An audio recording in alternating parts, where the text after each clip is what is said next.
അടുത്ത ടോപ്പിക്കാണ് patient safety. മലയാളത്തിൽ രോഗിയുടെ സുരക്ഷ. എന്താണ് പേഷ്യൻ്റ് സേഫ്റ്റി എന്ന് പറയുന്നത്? അതായത് ആരോഗ്യ സംരക്ഷണം നൽകുമ്പോൾ ഒരുപക്ഷെ ആളുകൾക്ക്, അതായത് ആ രോഗിക്ക് അപ്രതീക്ഷിതമായ ഉപദ്രവം ഒഴിവാക്കുന്നതാണ് പേഷ്യൻ്റ് സേഫ്റ്റി അല്ലെങ്കിൽ രോഗിയുടെ സുരക്ഷ എന്ന് പറയുന്നത്. ഒന്നും കൂടെ പറയാം. ആരോഗ്യ സംരക്ഷണം നൽകുന്ന സമയത്ത് രോഗിക്ക് അപ്രതീക്ഷിതമായ ഉപദ്രവം ഒഴിവാക്കുന്നതാണ് രോഗിയുടെ സുരക്ഷ അല്ലെങ്കിൽ പേഷ്യൻ്റ് സേഫ്റ്റി എന്ന് പറയുന്നത്. ചുരുക്കത്തിൽ രോഗി സുരക്ഷ എന്നതുകൊണ്ട് ഉദ്ദേശിക്കുന്നത് സുരക്ഷിതമായ അന്തരീക്ഷത്തിൽ രോഗികളെ ചികിത്സിക്കുകയും ഒഴിവാക്കാവുന്ന അപകടങ്ങളിൽ നിന്ന് സംരക്ഷിക്കുകയും ചെയ്യുക എന്നതാണ് രോഗി സുരക്ഷ എന്നതുകൊണ്ട് ഉദ്ദേശിക്കുന്നത്.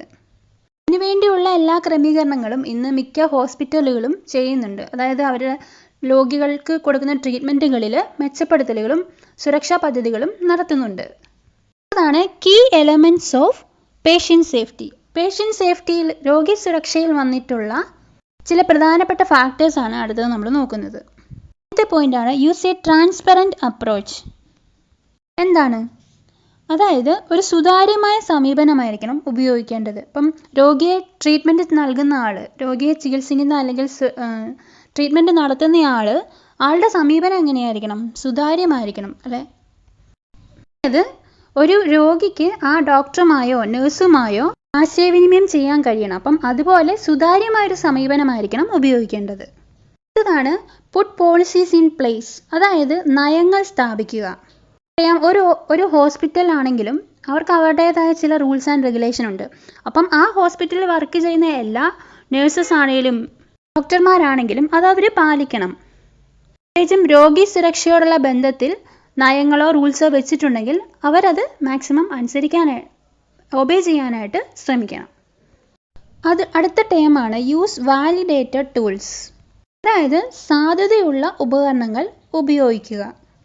ഒരു രോഗിയുടെ ട്രീറ്റ്മെൻറ്റിനോടുള്ള ബന്ധത്തിൽ ആ രോഗിക്ക് ഉപയോഗിക്കേണ്ട ട്രീറ്റ്മെൻറ്റ് എങ്ങനെയാണ്, അതിൽ ഉൾപ്പെട്ടിരിക്കുന്ന ടൂൾസുകൾ എന്തൊക്കെയാണ് എന്നുള്ളതിനെ സംബന്ധിച്ചെല്ലാം അതിനുവേണ്ടി നിയോഗിക്കപ്പെട്ട വ്യക്തികൾക്ക് നല്ല പരിശീലനം ലഭിച്ചിട്ടുണ്ടാവണം.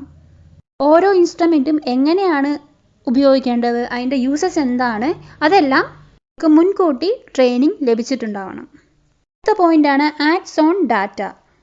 ലഭിച്ചിരിക്കുന്ന വിവരങ്ങൾക്ക് ചേർച്ചയിൽ പ്രവർത്തിക്കുക അല്ലെങ്കിൽ ഡാറ്റകളുടെ അടിസ്ഥാനത്തിൽ പ്രവർത്തിക്കുക.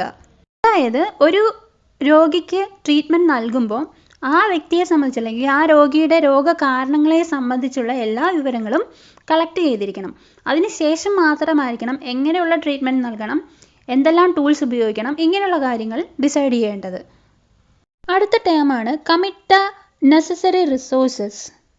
ഇത് ട്രീറ്റ്മെൻറ്റിന് ആവശ്യമായ എല്ലാ വിഭവങ്ങളും റിസോഴ്സുകളും ശേഖരിക്കുക, അത് അപ്ലൈ ചെയ്യുക.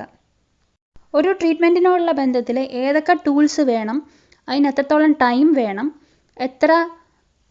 എത്രത്തോളം മാൻ പവർ, അതായത് നഴ്സുമാരാണെങ്കിൽ അവർ, ഡോക്ടേഴ്സ് ആണെങ്കിൽ അവരെത്രത്തോളം വേണം, മാൻ പവർ എത്രത്തോളം വേണം, ഇങ്ങനെയുള്ള എല്ലാ വിഭവങ്ങളും അതായത് റിസോഴ്സുകളും കളക്ട് ചെയ്തിട്ടുണ്ടാവണം.